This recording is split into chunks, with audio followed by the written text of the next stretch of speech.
To get out of a blind date, I asked my demonic boss for time off. Mr. Hayes, I broke my leg, can I take some leave? TT approved. That night at the blind date, I stared at Liam across the table and felt my face drain of color. Broke your leg? He smirked coldly. Me, yeah. I just got the cast off yesterday. Today's Liam was nothing like his usual self. A black windbreaker. And this whole suave, casually dangerous vibe rolling off him. I stared at that stupidly handsome face and swallowed, utterly without dignity. They say matchmakers lie through their teeth. Who knew this time they'd actually been telling the truth? This blind date was just to appease my mom. I hadn't even asked for the guy's name, let alone seen a photo. But right now, all I wanted was to slap myself, in the silence. Liam's gaze swept over the high heels on my feet. He smirked. Broke your leg? My eyes darted away. Yeah. I just got the cast off yesterday, probably finding my answer absurd. He leaned back in his chair, teasing. Which hospital's miracle doctor reattached your bones so you could walk immediately? When I didn't say anything, he dropped the smile and switched into full capitalist mode. Emma, per company policy, lying about sick leave means a pay deduction. Oh, I scoffed. But the next second, it registered, paid deduction? No, you can't deduct my pay. It burst out before I could stop it. Liam studied me thoughtfully, the corner of his mouth curving up. Why not? Give me one good reason. I had reasons, of course. My mom had a heart stent put in 3 years ago and needs long-term medication. That same year, it joined Liam's tech company as his secretary. The 9 to 9, 6 days a week grind was brutal, but the pay was good and overtime was generously compensated. The whole company called me a workhorse, money obsessed, but nobody knew what was really going on at home. I don't like playing the poverty card. Especially not in front of Liam, who's been my rival since high school. Thinking about the money I was about to lose made my chest ache. But I resigned myself to it. I understand. I'll explain it to HR myself. If there's nothing else, I'll be going. I stood up to leave. Liam called after me. I turned around and met his bright, steady eyes, now carrying a hint of an enigmatic smile. As an employee, yes, the pay should be deducted, but as a girlfriend, I wouldn't dare. He paused, then curled his lips at me. So, want to give it a try? Too. Even after I'd gotten into Liam's car, my head was still buzzing. I tried desperately to process what H just said. You mean you want me to pretend to be your girlfriend to deal with your mom? Liam hummed an affirmation, his long fingers steady on the steering wheel. My mom's been on my case about marriage, but I don't want to deal with blind dates. Finding someone I trust to play the part is the best option. Don't want blind dates. We actually had that in common. For some reason, I was a little tempted, but the thought of pretending to be Liam's girlfriend made my courage falter. It'd go through fire and water for you, Mr. Hayes. That's my job. But the company's preparing for an IPO, and I'm worried about the time. It'll raise your salary, huh? My mental defenses took a serious hit. I swallowed and blinked at him, but there's really a lot of work. Triple. He turned his head and looked at me with that smile, in a daze. I swear I heard a voice from the heavens. Your loyal servant has arrived. 996. Please, this kind of job. It'd work until the end of time. I suppressed the tremor in my smile and said demurely, you're too kind, Mr. Hayes. Afraid H say more and change his mind. I quickly grabbed his arm. By the way, does this girlfriend job start tonight or tomorrow? And does this salary count toward my benefits base? 3. That night, Liam had me come to his place to sign a contract. I leaned over his coffee table, reading through the girlfriend terms one by one. And the more I read, the weirder it got. Dinner together at least once every 2 days, at least 1 date per week. Liam swirled his wine glass and raised an eyebrow. Problem? That's normal for couples, fine.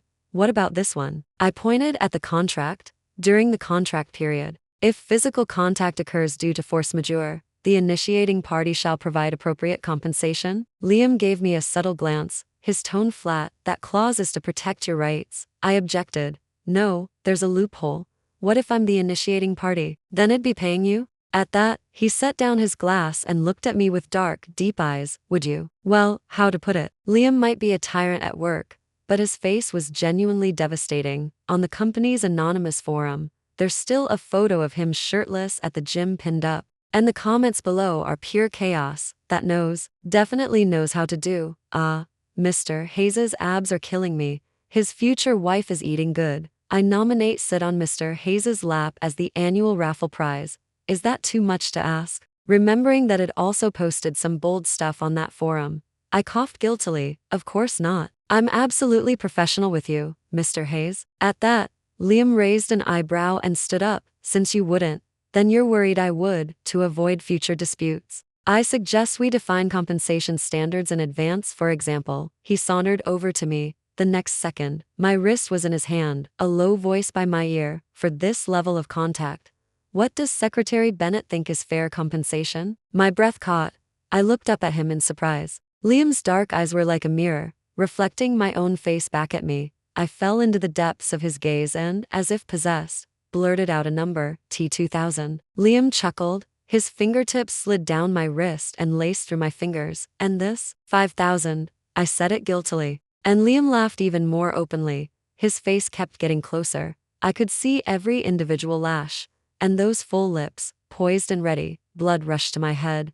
I shoved him away hard, my ears ringing with how heavy my breathing was. I just remembered I left the stove on at home. I fled in panic, then remembered something and doubled back to grab the contract off the table.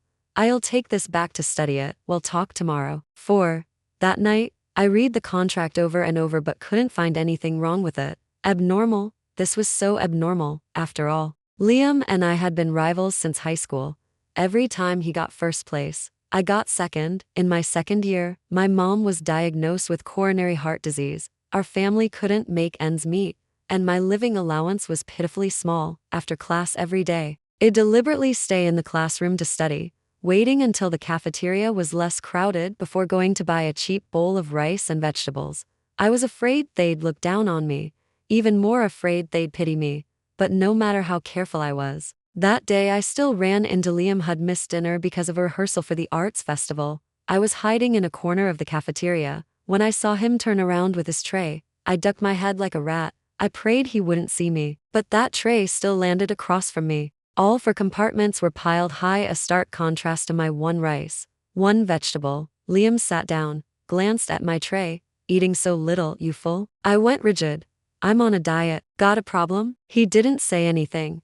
Neither did I until a chicken leg landed in my tray. Pride and shame shattered my composure in an instant. I was about to demand what he meant, but he spoke first. You reminded me. I'm performing in a few days.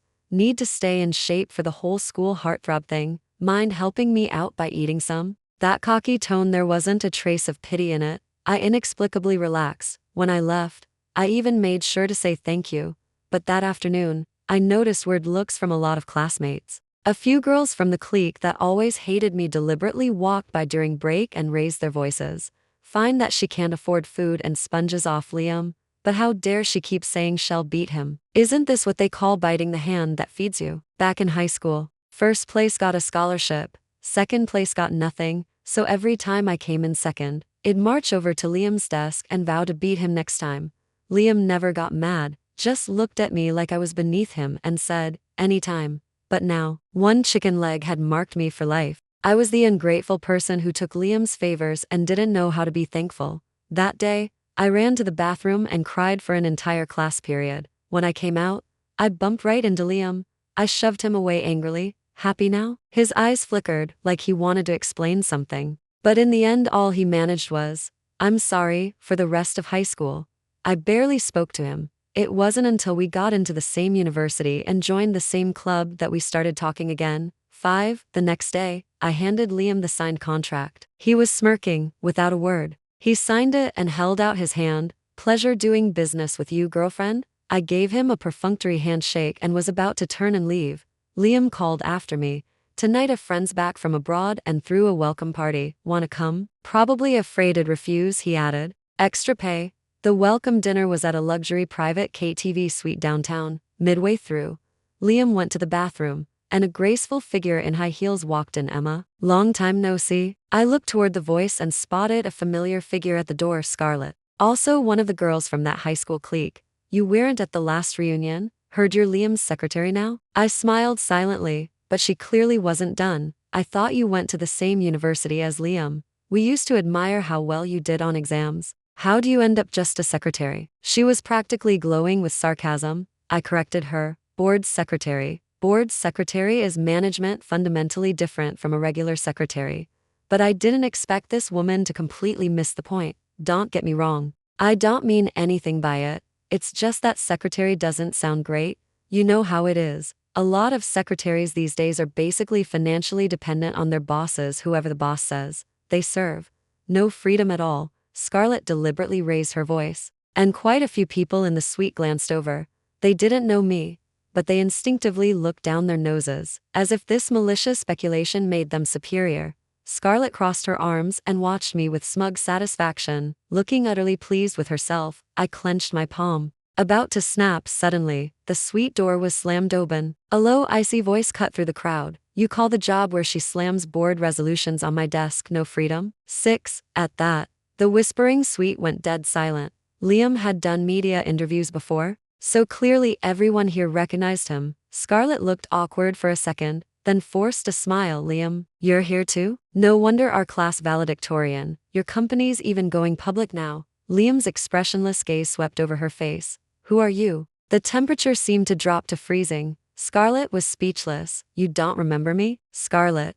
We were in the same class in high school. Sorry, I don't remember every random person who crosses my path. Liam said it casually, but the suite erupted. Who invited her? Is she crashing? Lamau. The way she was talking, you'd think they were close. Turns out he doesn't even remember her. The scattered comments left Scarlett's face livid. I was secretly thrilled. I sidled over and tugged at Liam's shirt sleeve, whispering, Didn't know you could be that brutal. Liam's gaze flicked to my hand. His Adam's apple bobbed, and his voice came out low and rumbling. Like it? I nodded. It's okay.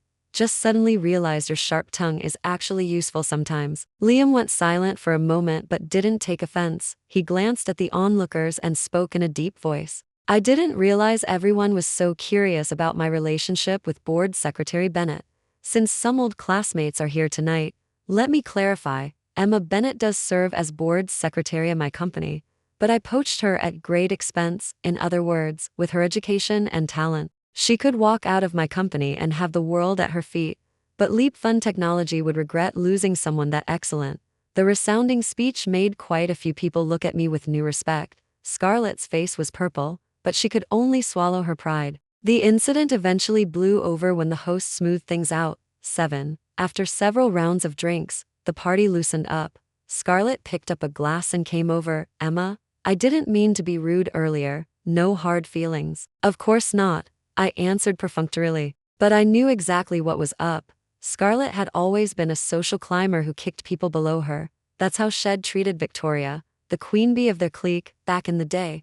This apology was just not wanting to cross Liam, the tech upstart, but after one drink, the alcohol emboldened her, and she spoke up again, indignant. Actually, what I said earlier wasn't entirely wrong. Can you honestly say you've never liked Liam? The question caught me so off guard I blanked for a second, seeing me stay silent. The mockery in her eyes deepened. Can't you, huh? Same university, same club, now same company. What are the odds? You've been glued to Liam like glue. Isn't it just because you wanted first dibs? You think we didn't like you back then? It's because I saw you, out of jealousy, throw away the love letter Victoria wrote to Liam. At that, the room went dead quiet. All those exchanged glances felt like they were stripping me bare. I remembered the letter incident.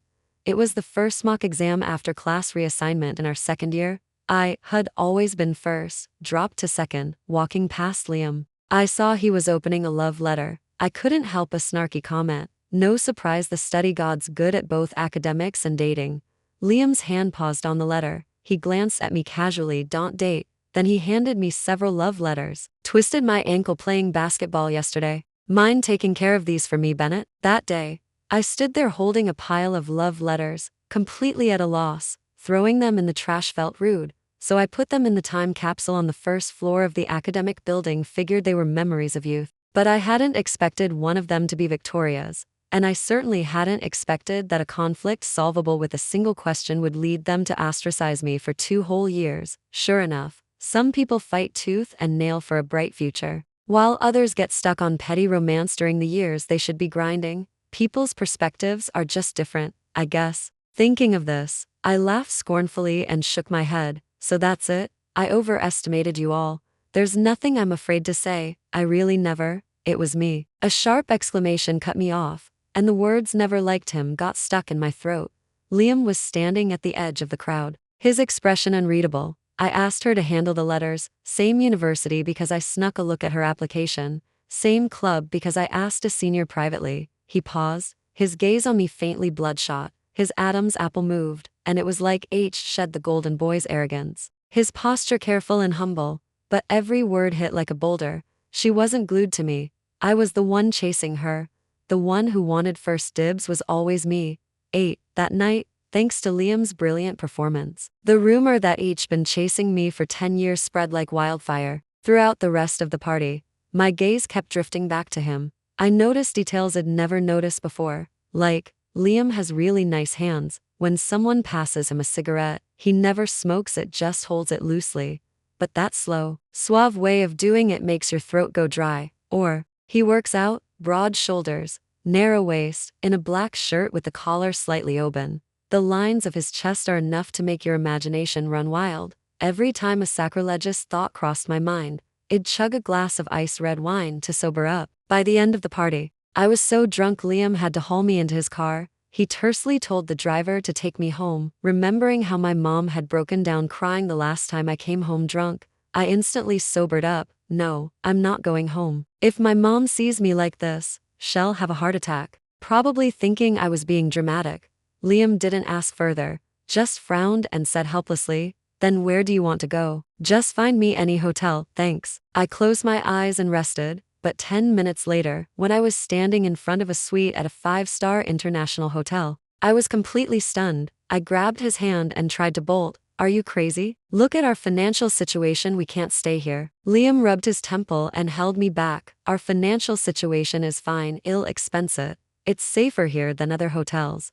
You're sure you'll expense it?" I confirmed again, uneasy. When he nodded, I grinned ear to ear, tapped the keycard to the door, and pounced on the bed like a tiger, rolling around several times. So soft. 5-star hotels really are different. Even the air smells like money. Liam leaned against the doorway, his gaze on me growing deeper. After a long while, he said self-deprecatingly, "Emma, you really don't have your guard up around me at all." 9. Not having my guard up around him just means I trust our platonic friendship. Duh. But strangely, when Liam left that night, he was clearly angry. So much so that the next day, standing at his office door with an expense report, I didn't know whether to go in. I lingered for a while, and a low voice came from the slightly ajar door. "What are you loitering out there for? Planning to stand guard for the new year?" I pushed the door open, grinning. "Does standing guard pay? I did mascot work on the street in college." Liam gave me an exasperated look, swiftly took the expense report, and signed it with a few quick strokes.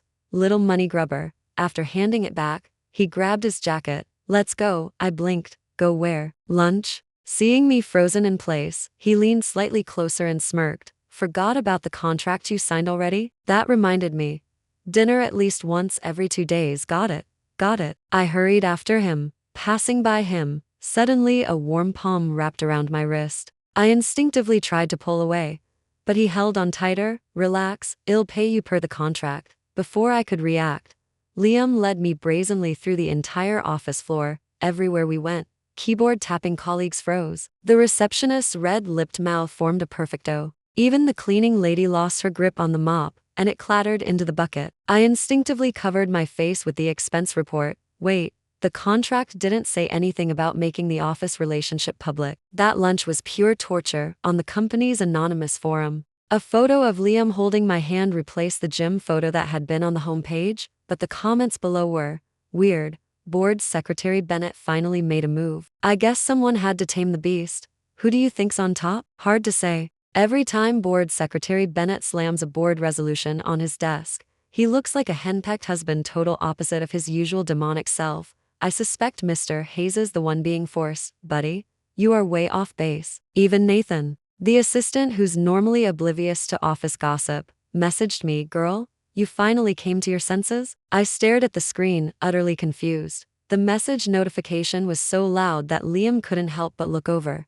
"Who's that from?" I put down my phone, picked up my fork, and lied. "Nobody, work stuff." When paying, I habitually grabbed my phone to cover the bill. After all, I'd always signed for Liam at parties, but this time, he beat me to it and handed over his black card.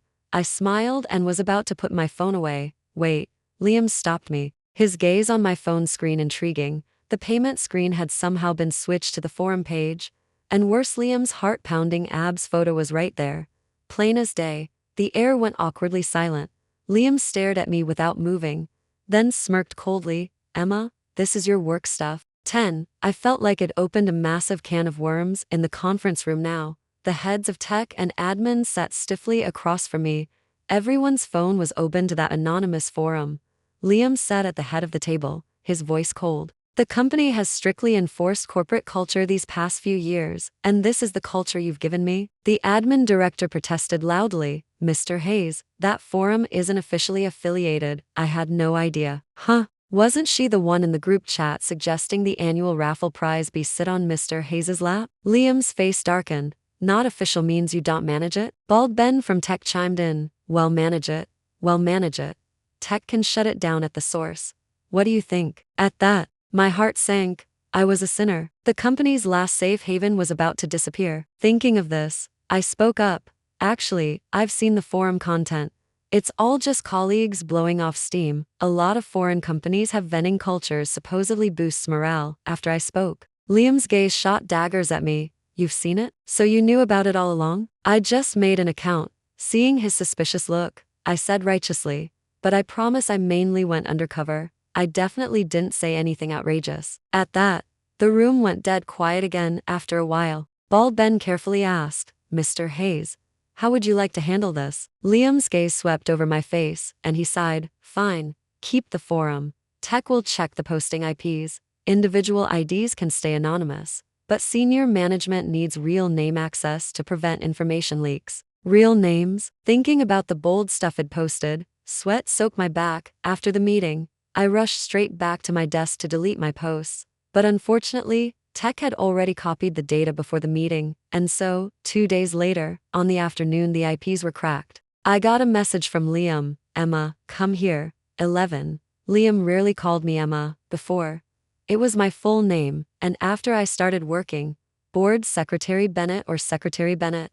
The only time H called me Emma was at our high school graduation ceremony. H been on stage in a white shirt, accepting the outstanding graduate trophy. Dazzling. Afterward, he was swarmed for photos. Passing by me, H hurriedly said, Emma, can you wait for me in the classroom later? I need to tell you something. That day, I never went to the classroom. Because I'd gotten a call that my mom had fainted and been taken to the hospital. My compulsive gambler dad had stumbled home drunk from some underground casino. H stolen the money my mom had scrimped and saved for my college tuition, and the stress had triggered her heart attack. When I got to the hospital, my mom held my hand and cried, It's useless, Mom, 2 years of savings, and that bastard took it all. What about your tuition? Your living expenses? What are we going to do? After her heart surgery, my mom couldn't do heavy labor, coming from the countryside. She could only pick up odd jobs she could do at home, barely any money, but she'd often stay up until midnight. She'd married the wrong man her whole life. Her only wish was to send me to a future better than hers. I smiled and held her hand. It's okay, Mom. I can get a student loan for tuition, borrow living expenses from classmates, and pay it back with part-time jobs once school starts. After calming my mom down that day, I walked out of the hospital and couldn't hold it together anymore. I squatted on the ground and cried my eyes out. With Scarlett and Victoria's malicious ostracism, I'd been isolated by a lot of classmates in high school who would lend me money. In that moment, some dark thoughts flashed through my mind. I knew those thoughts could ruin my life, but when you're desperate, you can't help the inner turmoil. I don't know how much time passed before a pair of familiar Nikes appeared in my vision. I looked up and saw Liam's cold face in the sunset, dark pupils set against the orange warmth. We stared at each other in silence for a long time. The girl had always been proud in front of him finally spoke, her voice hoarse. Liam, can you lend me some money? Better to trample my pride underfoot than compromise myself. Liam was silent for a few seconds, then said nothing extra. Okay, how much? I gave him a number, turning away. I thought I'd owe him for the rest of my life. But then he added something, Emma, there's no rush to pay this back. But I charge interest at the bank's standard savings rate, is that okay? Every time I remembered that line, it internally complained that he was a true capitalist through and through. But it was also that line that, in my most desperate moment, pulled my pride battered and full of holes from being ostracized and trampled out of the mud and into the light. I owed him a favor, and he profited from me. Not charity, not pity, just a mutually beneficial transaction. 12. Liam sent me a location, a resort villa. He wasn't in the office when I found him. Been forced to drink quite a bit, his face flushed. I'd never seen him this drunk, but today, the man who was always in control was clearly struggling.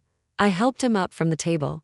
An elderly man in golf attire at the head of the table spoke. "You're the kid's girlfriend?" I scanned the people in the wine cellar, besides several listed company CEOs. There was also William, one of the key investors in Leap Fund's IPO, and Victoria's father. Yes, hello, Mr. Sterling. The only person who could gather this group was Arthur Sterling, known as the King of Shenzhen, though H never appeared in media, within legal bounds. Those on the surface follow the rules, but the ones who truly wield those rules are another group entirely. At that, old Mr. Sterling's white beard trembled with laughter. Sharp-eyed young lady. No wonder the boy would rather reject Director William's daughter than insist he has a wife. William nearby looked disdainful. If it weren't for Victoria liking him, with the Hayes family's modest fortune, I wouldn't even look twice at him. And he has the nerve to reject a friendly offer. His tone softened as he looked at old Mr. Sterling. If you hadn't protected him today, it'd have taught him a lesson. Frankly, you're just too fond of talent. Hearing this, I understood. This wasn't a business dinner. It was a forced matchmaking setup. Anger built in my chest. I was about to step forward when Liam's hand on my shoulder tightened, clearly telling me to let it go. Leap Fund's IPO was imminent. William couldn't be offended. But that didn't mean we had to swallow this insult. I helped Liam to a nearby sofa, stepped forward, and poured a glass of red wine from the table. "Uncle William, this one's for you." After drinking it, I said, "If I'm not mistaken, old Mr. Sterling organized tonight. Everyone here is his guest." I don't know what Mr. Hayes said, but getting his guest this drunk seems a bit ungentlemanly, doesn't it? William's sharp gaze narrowed. The next second, he slammed his palm on the table. "You dependent woman, who do you think you are?" 13. The rarewood table rang with a heavy impact. Unlike the people at the previous party who'd maliciously speculated about others, the people here watched me with amused interest, less like they were making things difficult, more like they wanted to see how I'd handle it. Understanding that, my embarrassment flickered and was gone. I forced a smile. "Uncle William's right. Mr. Hayes pays me nearly 7 figures a year. I am essentially on Leap Fund's payroll. I'm not like Victoria, who has a father looking out for her. But you can't force a melon to be sweet. Relationships come down to compatibility, just like how you knew Mr. Hayes's father but wouldn't invest in Leap Fund without checking the company's prospects. Similarly, if Leap Fund is a promising company, I'm sure you wouldn't suddenly pull your investment and tank his IPO." As soon as I finished, William's anger flared, and he was about to explode. A few deep, bell-like laughs came from the side. "Enough, William. The girl's a generation below you. Making an issue of it would make people laugh." Old Mr. Sterling looked at me and nodded kindly. "She knows how to use someone's own strength against them. Young lady, help the boy to the back to rest. It's late and foggy, bad driving down the mountain. Stay the night at the villa." 14. I helped Liam into the bedroom. Been holding it together, but the moment the door closed, he let go. I could barely support him, and we tumbled onto the bed together. He was on top of me. The close distance made the alcohol on his breath wrap around my face. I looked at his face, inches away, and my heart skipped a beat. "Emma." He murmured my name, his voice low and magnetic. My face burned instantly. It'd never been this close to a man before. Liam's hand was on my waist. The warmth of his palm seemed to burn through my clothes. "Don't move." His voice was husky. I really didn't dare move. But the next second, his head dropped and landed in the crook of my neck. He was asleep. I froze for a few seconds, then carefully pushed him aside. He was indeed asleep. His breathing was even, and his handsome face was relaxed. I couldn't help but stare. In my memory, Liam was always the aloof, untouchable steady god, but now, he was lying here like this, his guard completely down. The room was quiet, only the sound of his breathing. I sat by the bed for a long time. Finally, I sighed, covered him with a blanket, and got up to leave, but as I reached the door, his hand shot out and grabbed my wrist. "Don't go." His eyes were still closed, but his grip was firm. "Stay." My heart softened. I turned back, sat down beside him, and let him hold my hand. That night, I didn't leave. 15. The next morning, I woke up in a hotel bed. Wait, hotel? I sat up abruptly and looked around. This was clearly not the villa's bedroom.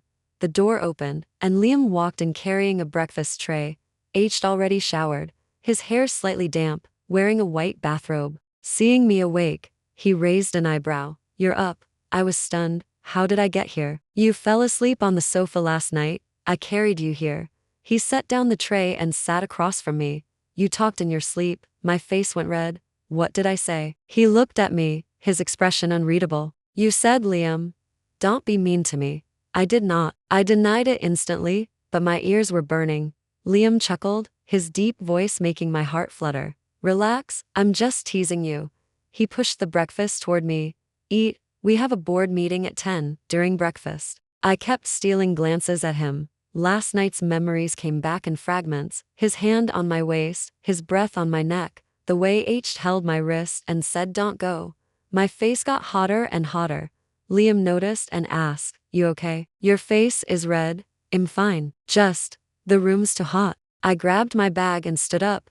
"I'll go get ready for the meeting." I fled the room, but Liam's low laugh followed me out. That sound made my heart race even faster. 16. After that night, something shifted between us. Liam started having lunch with me every day. H bring me coffee in the morning. H walk me to my car after work. The whole company was whispering about us. Even Nathan pulled me aside one day and whispered, "Girl, are you two for real now?" I didn't know how to answer, because I didn't know myself.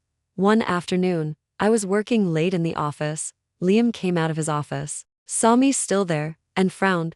"Why are you still here?" "Finishing the quarterly report. It's due tomorrow."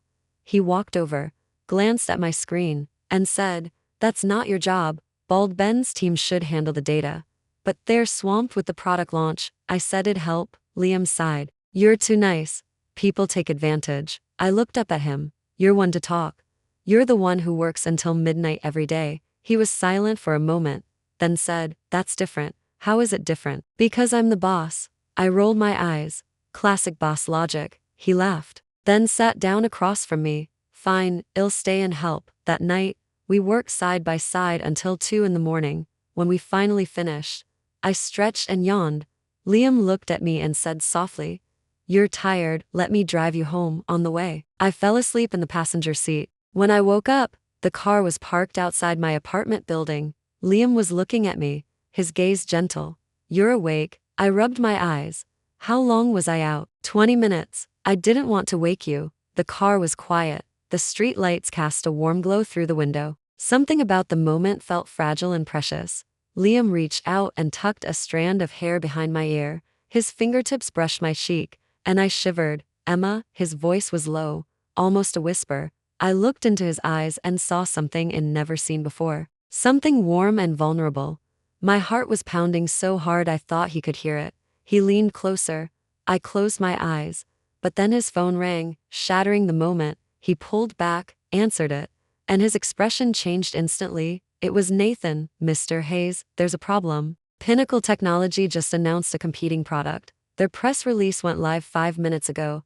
Liam's face hardened. "I'll be right there." He hung up and looked at me.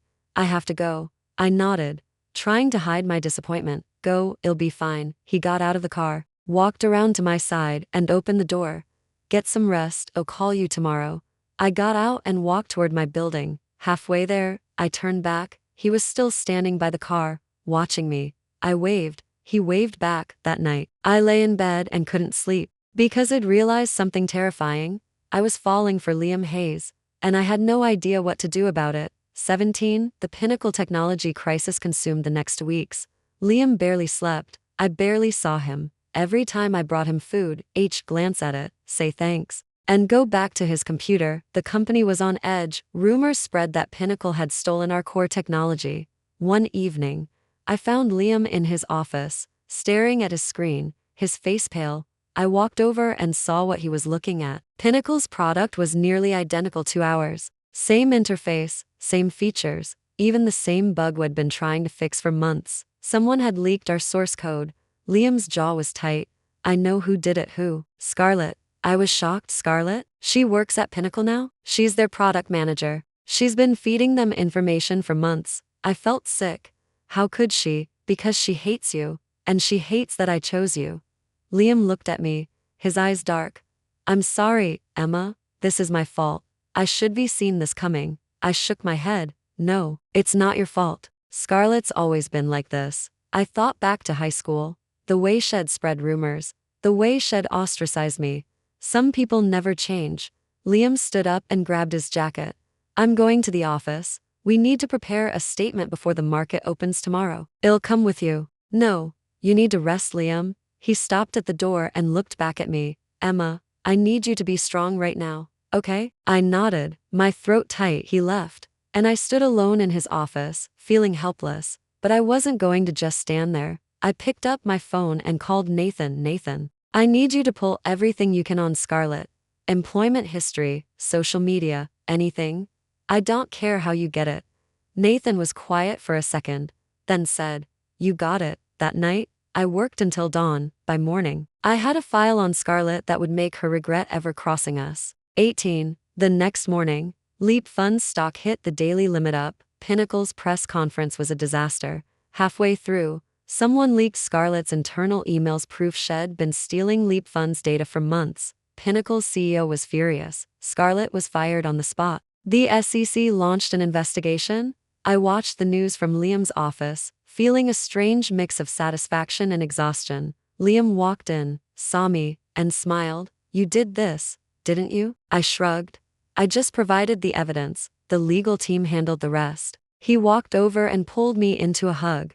Thank you, Emma. I froze in his arms, then slowly relaxed. His heartbeat was steady against my cheek. For a moment, everything felt okay. But then he pulled back and looked at me seriously.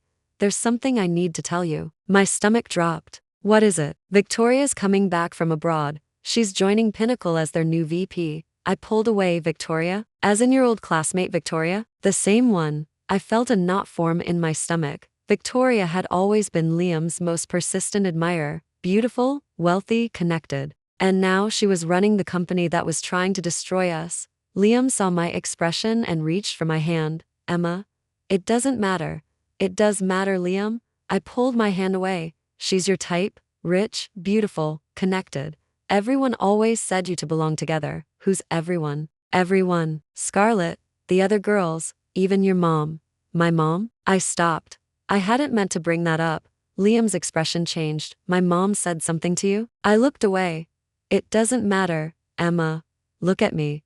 I didn't. He sighed. My mom can be difficult, but she doesn't get to decide who I'm with. Then who does? The question hung in the air. Liam didn't answer, and that silence told me everything I needed to know. 19. Victoria showed up at Leap Fund 3 days later. She was stunning in a tailored pantsuit, her hair perfectly styled. The whole office stared as she walked straight to Liam's office. I watched from my desk, my hands clenched. An hour later, she left. Liam called me in. She offered a partnership. A partnership? After what Pinnacle did? She says she's cleaning house. Scarlett's gone, and she wants to rebuild. I laughed bitterly. And you believe her? I don't. But her father's William. If we refuse, he could pull his investment. Then let him pull it. Liam looked at me, surprised. Emma, Liam? You built this company from nothing. You don't need William's money. You don't need Victoria. I was breathing hard, my voice shaking. And I don't want to pretend to be your girlfriend anymore if it means watching her flirt with you every day. The words were out before I could stop them. Liam stared at me. What did you just say? I looked away, my face burning. Nothing. I didn't say anything. He walked over and turned my face toward him. Say it again. Emma? His voice was gentle but firm. I took a deep breath. I don't want to pretend anymore, Liam, because I'm not pretending. His eyes widened, and then he kissed me. It wasn't gentle. It was desperate and hungry. Like I'd been waiting for this for years, I melted into him, my arms around his neck. When we finally pulled apart, he rested his forehead against mine. Finally, he whispered. I laughed. Tears in my eyes. Finally, I've been waiting 10 years, Emma. I wasn't going to rush you. He kissed me again. Softer this time. Outside the office, the company was buzzing, but inside, nothing else mattered. 20. Our relationship didn't stay secret for long. The whole company found out when Liam walked into the office holding my hand on a Monday morning. Nathan actually cheered. Bald Ben fainted dramatically, but still. The forum exploded. I knew IT. I knew Mr. Hayes was henpecked. Board Secretary Bennett, you absolute legend. You tamed the beast. Can we get the annual raffle prize changed to witness Mr. Hayes being scolded by his wife? I read the comments and laughed until my sides hurt. Liam looked over my shoulder and sighed. I'm going to shut that forum down. No. It's the only fun thing around here. He rolled his eyes but didn't argue. That weekend, Liam took me to meet his mom. I was terrified, but Mrs. Hayes turned out to be nothing like I imagined. She was warm and funny, and she pulled me into a hug the second I walked in. Oh, you're even prettier than Liam described. Come in, come in. I made dumplings. I looked at Liam, confused. You described me to your mom? He shrugged, but his ears were red. She kept asking. During dinner, Mrs. Hayes told me stories about Liam as a kid. He was so shy. Write love letters to this girl in his class but never give them to her. I found a whole box of them under his bed. Liam's face went crimson. Mom. I laughed so hard I nearly choked on my dumpling. After dinner, Mrs. Hayes pulled me aside. Emma, I know people say Liam's difficult, but he's a good boy. He's just been waiting for you for a long time. I felt my eyes get wet. Thank you, Mrs. Hayes. Call me Mom. And just like that, I had a second mom. 21, 3 months later. Leap Fund Technology went public. The IPO was a massive success. The stock doubled on the first day. Liam rang the opening bell at the exchange, and I stood beside him, holding his hand. When the cameras flashed, he leaned over and kissed me. The photo went viral. Tech billionaire kisses board secretary at IPO bell. From rivals to lovers. The love story behind Leap Fund Technology. I read the headlines and shook my head. Liam wrapped his arms around me from behind, embarrassed. A little. They make it sound like a soap opera, isn't it? I laughed and turned in his arms. Maybe. He kissed my forehead.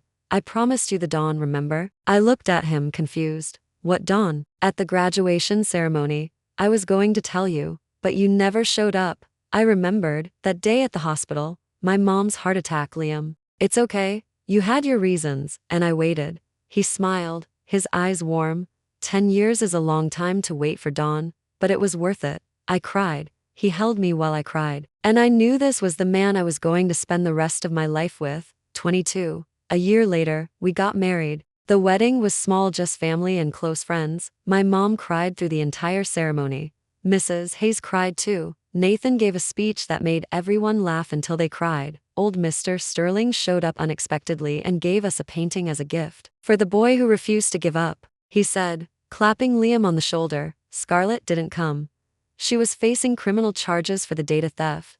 Victoria sent a gift, a beautiful vase with a card that said congratulations. You won. I put the vase on the mantle, not because I liked it, but because it was a reminder that sometimes, the people who try to destroy you end up making you stronger. That night, after everyone left, Liam and I sat on the balcony of our new apartment, watching the city lights. Mrs. Hayes, he said, wrapping his arm around me. Mr. Hayes, I replied, leaning into him. He kissed the top of my head. Remember when you were my secretary and yelled slam board resolutions on my desk? I remember. You looked like a scolded puppy every time. He laughed. I was terrified of you, terrified. Terrified I'd mess up and yelled leave. I looked up at him. I was never going to leave, Liam. I know. But it took me 10 years to believe it. We sat in silence for a while, watching the stars come out. Emma? Thank you for waiting for me too. I smiled. I didn't wait. I was just busy being your boss. He laughed, a real, full laugh that made my heart swell. And in that moment, I knew everything we'd been through, every rivalry, every misunderstanding, every late night and early morning had led us here, to this balcony, to this night, to each other. 23, 5 years later, Leap Fund Technology was now one of the biggest tech companies in the country. Liam was CEO. I was COO. We had 2 kids, a boy named Noah and a girl named Olivia. Noah was exactly like Liam.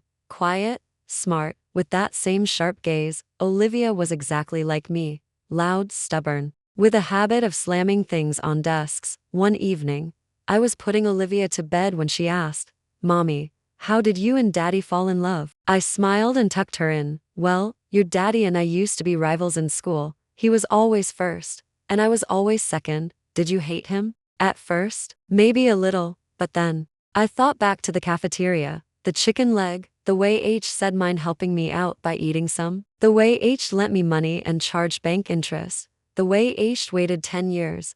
Then I realized he was the best thing that ever happened to me. Olivia's eyes were wide. Did he give you a chicken leg too? I laughed. Something like that, downstairs. Liam was reading Noah a bedtime story. I leaned against the doorframe and watched them. Liam looked up and smiled. Hey, Mrs. Hayes. Hey, Mr. Hayes. He stood up and walked over, wrapping his arms around me. Remember when I promised you the dawn? I nodded. This is it, he said, gesturing to the kids, the house, the life we'd built. The dawn, the morning after everything. The part where you wake up and realize it was all worth it. I kissed him. Outside, the sun was setting, painting the sky in shades of gold and pink. But I didn't need to see it, because I had my dawn right here, in my arms. Hey there, could you rate this story in the comments? Use a scale of 1 to 10. Please, I'm begging you. It really means a lot to me, and if you like this kind of content, don't forget to hit follow.